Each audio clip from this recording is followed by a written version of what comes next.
Hi there, and welcome to another update from LB Goodman on the changes that are happening due to the government response to COVID. Today, we're going to update you on some clarifications that we got from the government recently, so that you have a better idea of what your approach is going to be for the employee retention credit and for the PPP round 2 draw. So welcome. It's great to have you here. We'll try and be as brief as possible, but we'll hit on a lot of highlights because those clarifications were really helpful to us. So first of all, just our typical disclaimer that we try and do our best to incorporate everything that we know at the time, but we just want to make sure that you know that you should consult your tax advisor or talk to your LB Goodman accountant for any assistance you might need in trying to figure all this new stuff out. I'm David Goodman, and I'm the managing director of LB Goodman. And today I have with me Sean Brahini, who without him, we really can't do any of this stuff because he really brushes up on the details and gets deep dives into this stuff. So we're looking forward to hearing from him about the employee retention credit. But first, I just want to share with you a little background on that new guidance that we got. So on January 6, 2021 at 11:30 p.m., the SBA released guidance, first of all, on the PPP first draw. The PPP first draw is available to anybody who did not apply for or did not receive a PPP loan when it first came out. So they've loosened up some of the rules on those, but most people that we know already received those PPP loans. So we're going to stay focused on the PPP second draw. But that PPP first draw clarifications guidance was 80 pages long, coming out at 11:30 at night. Really wasn't fair. Didn't get a lot of sleep that night because they added on another 40 pages onto that PPP second draw.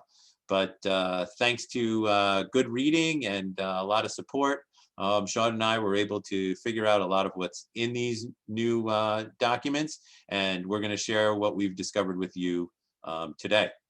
So Sean's going to start off with some clarifications on the employee retention credit.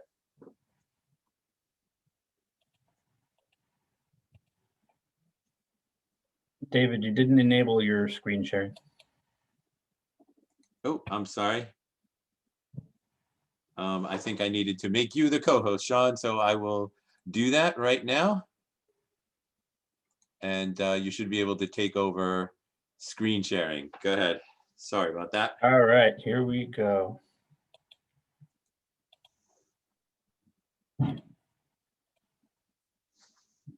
All righty. Good evening, everyone. First, we want to go through a brief update on the employee retention credit. So first, what's been updated? What's been clarified? We're going to go through some clarifications on availability, some clarifications on eligibility. We're going to go through some updates on process simplification. We're going to take a look at some clarification on the calculation of the credit, some clarifications on refunds and advanced payments of the credit, and we're going to briefly touch on some considerations we need to look at when it comes to PPP loan forgiveness. So first, your clarifications on eligibility. The CAA revisions regarding any percentage threshold limits, those changes are only effective as of January 1st of 2021. If you're applying for the credit for the year 2020, we're going to use the thresholds that were originally in place under the CARES Act. So any revisions regarding availability for PPP loan borrowers now, those are retroactive to the effective date of the CARES Act, March 23rd of 2020. Now, keep in mind, state and local government employers are still not eligible to claim this credit. And keep this in mind, the ERC is not going to be available if the wages in question are being used to claim other various types of employment tax credits. All right, some clarifications on eligibility.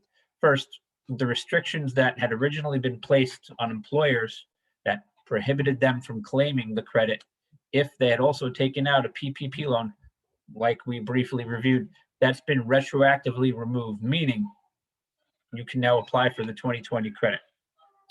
So Employers that are also PPP loan borrowers, but they didn't take the credit for that year originally may be eligible for a refundable payroll tax credit for any wages that were paid during 2020. All right, some clarifications on eligibility. Any wages that are considered to be eligible for the credit cannot be used as eligible wages for the purposes of your PPP loan forgiveness application. Those wages can only be claimed once, and an election needs to be made to do so. So some updates on the application process and some simplification of it. Now, the CAA includes a provision that allows employers that are now eligible to claim the credit to treat any eligible wages paid during any eligible quarter of 2020 as they've been paid in the fourth quarter of 2020. What this is going to do, it's going to allow those employers to claim that credit on their fourth quarter 2020 payroll tax filings that are due on coming up very soon, February 1st of 21. Now, don't worry, if you're not able to make a determination by that date, you can still take advantage of that credit retroactively for 2020 by just filing amended payroll tax returns for that quarter. All right, some clarification on calculation of the credit. Now, the credit rate has been increased from 50% to 70% effective as of January 1st, 2021. Now, that's the change to the percentage of the credit. Now, what quarters you're comparing to determine that reduction or that credit, that still remains the same as under the CARES Act. You're still comparing quarters from 2020 to the same quarter in 2019. That hasn't changed. Now, the limit on qualified wages per employee, that's changed. That's been increased from $10,000 per year to $10,000 per quarter per employee. That is effective as of January 1st of this year. Eligibility has been expanded by reducing the required decrease in gross receipts from, again, that 50% to that 20%. And if we refer back to my first point, the quarters we're comparing from 2020 to 2019, that still remains the same. That hasn't changed. Any employers with up to 500 employees, this is in 2019, can now take the credit for wages that were paid to employees who continue to perform services. All right, now we want to go through some information on the refund of the employee retention credit, as well as advanced payments that are there for people to apply for. Any amounts that are withheld for an employee's wages that are required to be deposited, those can be retained by the employer as an advance payment of the refundable portion of the 2020 credit. An employer can file for an advance payment of any remaining refundable portion of the 2020 credit using IRS Form 7200.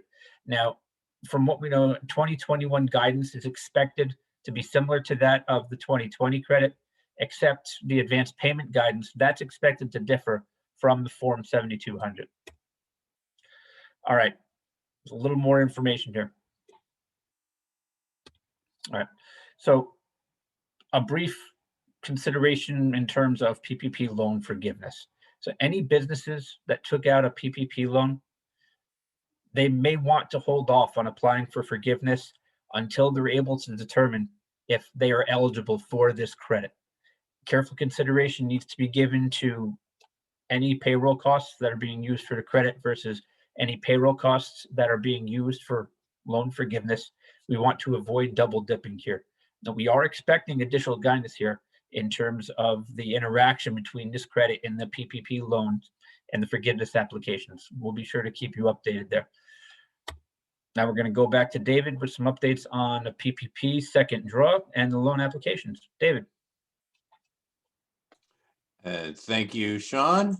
So I hope that people will be able to take advantage of those PPP, the employee retention credit, because it could be a gold mine for those of you that were significantly impacted. So here's the updates on what we've learned about the PPP loans. First of all, They are currently available as of this presentation to underserved communities and local community banks in those areas. But they're expected to expand that the application process now to all banks by Friday, January 15th, 2021. The banks may not be ready, but the SBA will be in a position to start receiving them. And you're going to use the form 2483 SD, that's second draw. And they are available now, and we're going to take a look at them so you get an idea of what they look like. Most of the terms of the PPP2 are very similar to the terms of the first draw. But there are some things that you need to be aware of, some new rules, we'll call them. So first of all, for the PPP2, you cannot have more than 300 employees. That's the maximum that you're allowed. And that's just by head count. It does not calculate into full-time equivalents.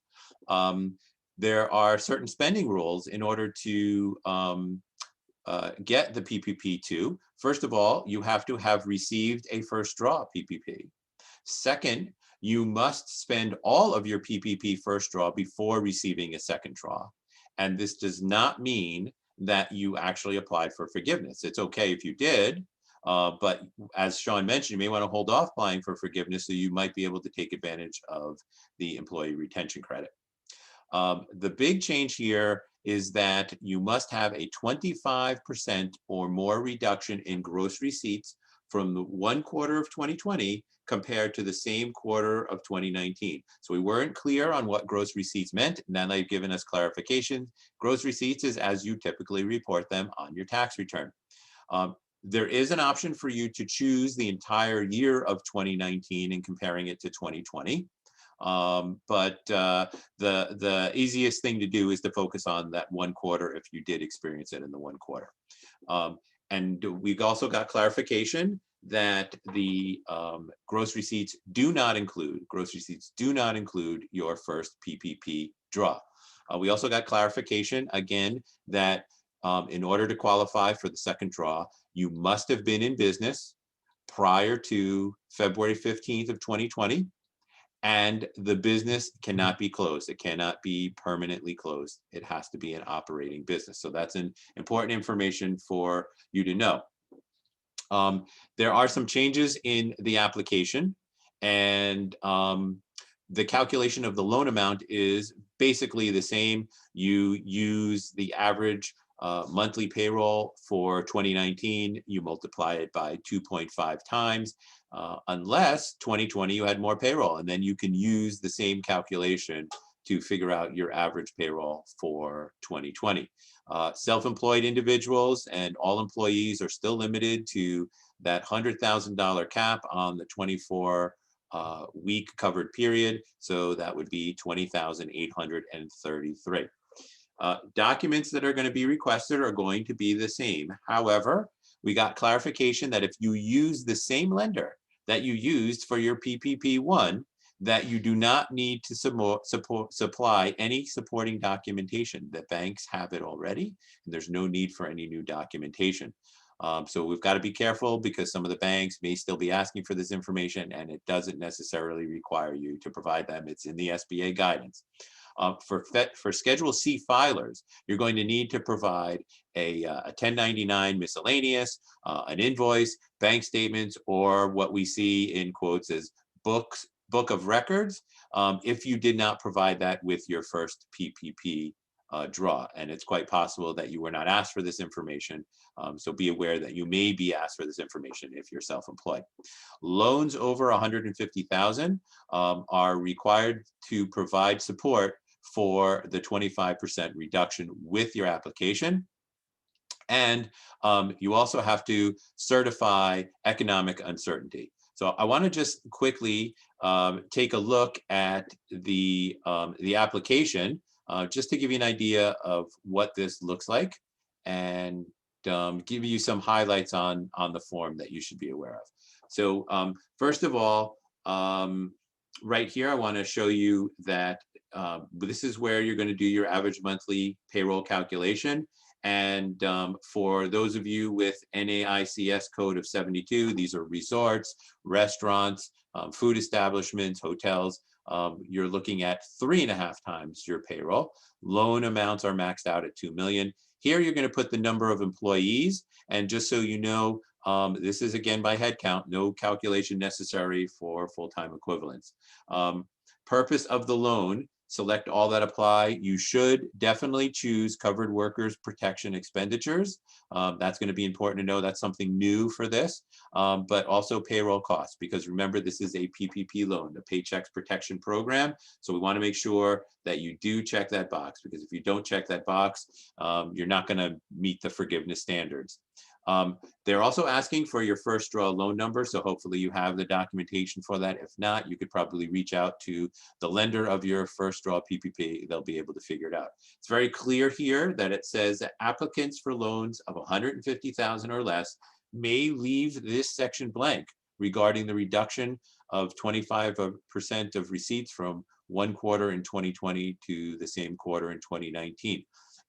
Those loans will be required to provide forgiveness support before applying for loan forgiveness, but it does not need to be applied for now. The only other thing I want to point out to you here, there's probably a question that you need to understand. Current economic uncertainty makes this loan request necessary to support the ongoing operations of the applicant. COVID is still going on.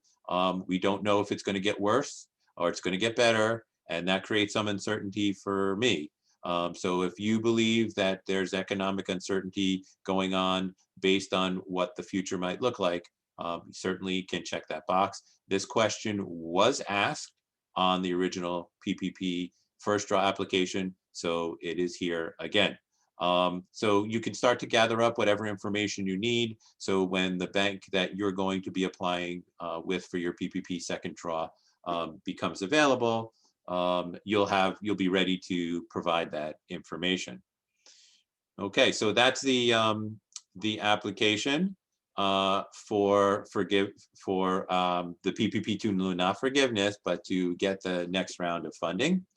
And so this is our presentation, and I hope that you've learned something from it, and that you can start to move forward in taking advantage of the government aid that's been provided.